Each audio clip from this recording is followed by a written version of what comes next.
Hey everybody, I'm DJ Sixsmith, hanging out with Bernie Williams. Bernie, great to have you here, man. How are you? Great to be here. Thank you so much for having me. You got it. So Friday is Rare Disease Day. We're going to talk about your father. We're going to talk baseball. We're going to talk music. But let's start with your dad. He had a rare lung disease. He was suffering for a long time, and you're using your platform now to talk about it. So what should folks know, and why is it so important to get that out there? Well, thank you so much for giving me the opportunity to talk about my dad.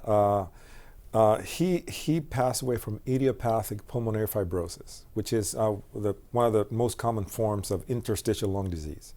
In 2001, he was about 74 years old, and we went through so many difficulties trying to get him diagnosed because a lot of the symptoms of idiopathic pulmonary fibrosis could be kind of like confused with other conditions, like asthma, bronchitis. It's like it definitely scars your lung tissue, and since that's a lot of things could be attributed to that. It's kind of hard to determine whether or not you have it, but it was a devastating thing for our family, and we have been basically trying to spread the news and trying to make this known as not such a rare disease. A lot of people have it, and we're encouraging people to check their bodies, as far as symptoms, dry cough, fatigue, things that you kind of take for granted. You get tired, just see your doctor, so you could be kind of like taken to a pulmonologist so they can make the right determination. It's one of the most important things that I do, with my life right now, paying legacy, tribute to the legacy of my dad, and trying to do some good in the community as well. How did you deal with it? You were playing baseball, you had your own family, you were trying to take care of your dad. What was that time period like for you? It was very stressful. I think, to tell you the truth, playing baseball was the easiest part. Going through a season and going through all these ups and downs were kind of a welcome distraction, because my life outside the field was kind of like, it was very challenging. I'd be remiss if I don't give my family, my immediate family, my mom and my brother, most of the credit for taking care of my dad, because I was here. My mind was there, but I was here trying to, do the best that I could, with the Yankees, and trying to make sure that I was playing out the best of my ability. But it's kind of hard to do when your father, especially my father was just our Superman, and he was a great influence in our lives. And he was going through what he was going through, so it was very, very challenging. And how did your dad influence your baseball career? Why don't you take us back and give us a little piece of that story? Oh man, he was the guy that really took us to the baseball field when we were kids, 7, 8 years old, and I don't think in his mind he thought he was gonna, he knew that I was gonna be a Major League Baseball player. I think he utilized that whole baseball and being on the field and being with my brother, trying to get us some life lessons on commitment, discipline, kind of sticking with something and kind of, sticking with it, working hard. And a lot of those things, you learn about, by playing a sport, especially a team sport like baseball. It's just there's a lot of failure involved, there's a lot of adversity and you have to overcome it. He was always there in every step of the way, trying to, give us, a lot of good advice, trying to get us to, work and develop as young adults, to the best of our ability. And he was a great influence in our lives. So he was so devastating to see him go and pass away that way. So that's why, we're really making a big point on, educating people and trying to make sure that we spread the voice about, rare disease, especially idiopathic pulmonary disease and interstitial lung disease. And what was it like when your dad finally got to see you become a big leaguer? And when did you realize that this could actually happen for you? It wasn't until my maybe second or third year in professional ball. I was still playing in the minor leagues. I think my dad knew all along, and he was still, giving me advice, my 10th year in the major leagues, to stay off the high ones. But he was just such a great influence in my life, and, kind of model a lot of the things that I do, with his way of thinking, very methodical, very patient, very smart. He was just so proud of watching me, playing in the major leagues, and I think it did spent a lot of time, in the off season talking to me, and then during the season he would make, and my mom would make the trip to New York when it was kind of warm. He didn't want, coming from Puerto Rico, he didn't want to deal with the cold weather. But he would spend a couple of weeks, and we'd spend some time together, and it was the best time, and get to meet the coaches and the manager, and having that experience, firsthand, it made him really proud. You played on many great teams over the years. Is there one that sticks out to you as the best team you played on? Well, I mean, there's some argument to be said, about every World Series, and even the ones that we didn't win. I mean, we got some of the best teams that I've ever played with. 2001, right? I mean, 2001, man, that was a great team. Beating the Mets in 2000 was also great. And then '99, the Braves, and '98, we swept the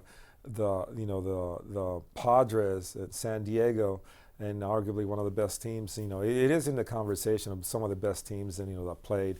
And then I think the first time, in '96 against the Braves, we were heavy underdogs and facing arguably one of the best rotations in the history. Rotation. Oh my gosh. When you talk.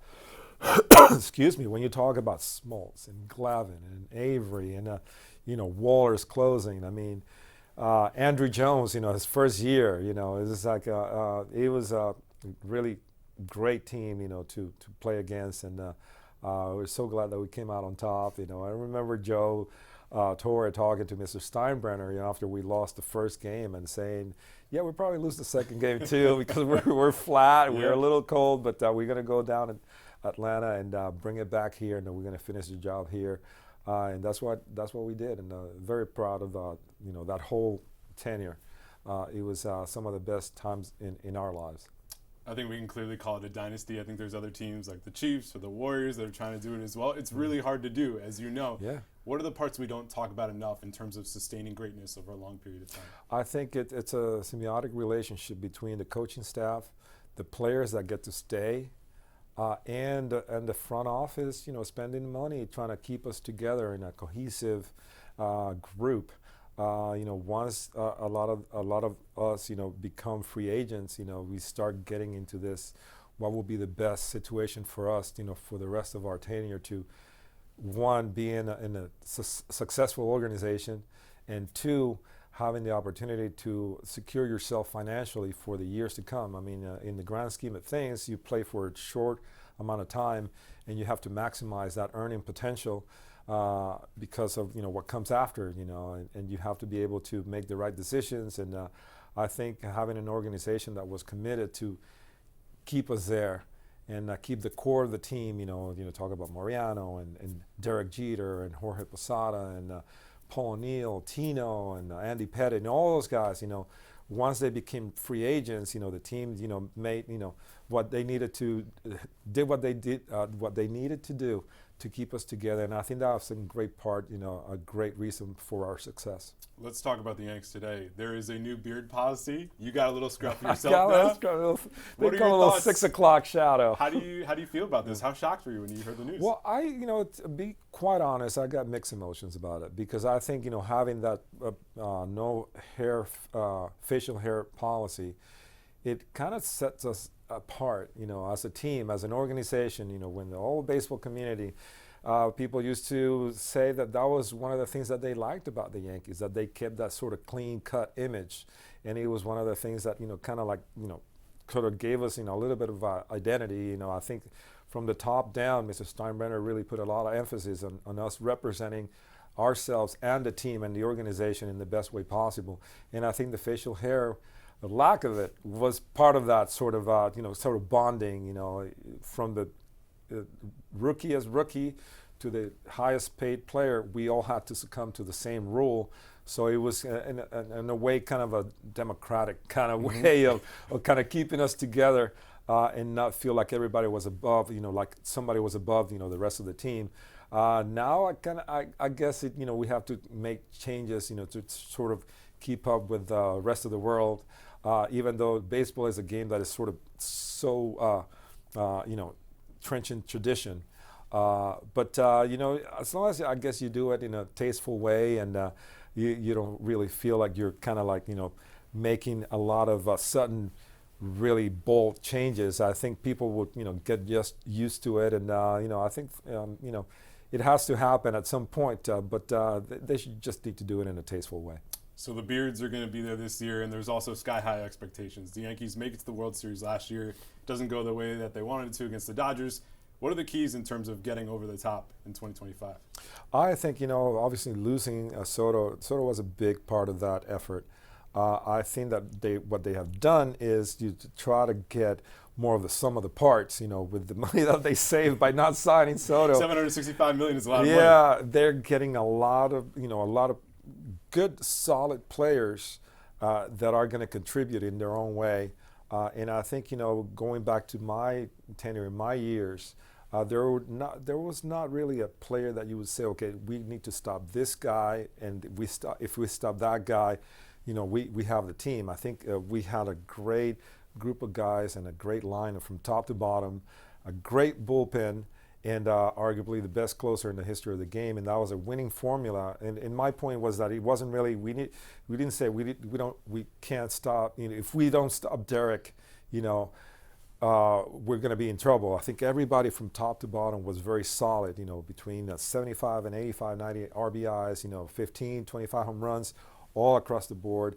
We worked the counts. We try to get into that bullpen early in the game, and then we had a great, bullpen ourselves and the best closer in the game. So I think that combination, it was our recipe for success, in my personal opinion. And I think maybe they were going back to that. They were getting a lot of great players that could contribute in their own way to make the sum of the parts bigger than the individuals. Jason Dominguez is one of those guys who'll be out there in the outfield. You were an excellent outfielder. He's still trying to figure it out a little bit. What advice would you give to him this season? Well, I think you just stick with the program. I think he has been very unfortunate at the beginning of his career that he's been plagued by so many injuries. I think, he's a great kid. I think he has a great head over, on his shoulders. I think he will be able to, with the experience that he has had so far playing in this city, I think he probably has it down, and I think he just needs to just come out with a breakout year, so he dispels all the talk about whether he can make it or not. And I think every player in their tenure goes to this process where you have this word potential said so many times, and then you have to go from that and gotta get over that potential thing and start really doing some of the fulfilling some of the expectations that you yourself and the team has on you. And I think this might be a pivotal year for his career, as far as his Yankee tenure. It's going to be a pivotal year for Aaron Judge as well. He's the captain. He had the tough moment in center field during the World Series. How does he take the next step, and what can he do to bring those guys to a championship? Well, I don't think he's going to do anything particularly different. I think that was a situation that it was just one time, one place. It was a very unfortunate situation, but if that thing would have happened in spring training, nobody would have been talking about it. So it was just the timing was just kind of bad on it. And I think that he's a great captain for that team. I think he epitomizes the attitude that the whole team has. I think he has taken over his shoulders to kind of be the kind of like the same captain that maybe in many ways Derek and maybe Don Mattingly before him were, a guy that was not very vocal, but his example and the way he went about his business day in and day out dictated and sort of set the pace for everybody else. So I think he's just going to continue to do that, and he's going to be in the team for a long time. So he has to, make sure that he sets that culture where, it's a fun place to go and play and, win some championships, get some of that winning under his belt. You had many great moments during your career. You always came up clutch in the playoffs. That seemed to be your time to shine. How did you take things to the next level? What were the keys for you? I think it's just being prepared, knowing that you're mentally prepared, physically prepared, and emotionally prepared. There's a big emotional component. I think, kind of fooling yourself into thinking that obviously with reason that the game doesn't change. The circumstances may change, the amount of people that watches you, the moment may change, but the actual essence of the game is the same. You have to hit the ball. You have to, make sure you get a good pitch to hit. You got to catch the ball. You got to run the bases. Everything is the same. It's just that it gets amplified because a lot more people are watching. The expectations are bigger. But if you kind of keep yourself contained, saying that I'm going to prepare the same way, I am going to, do the best, to my ability to perform when the time comes.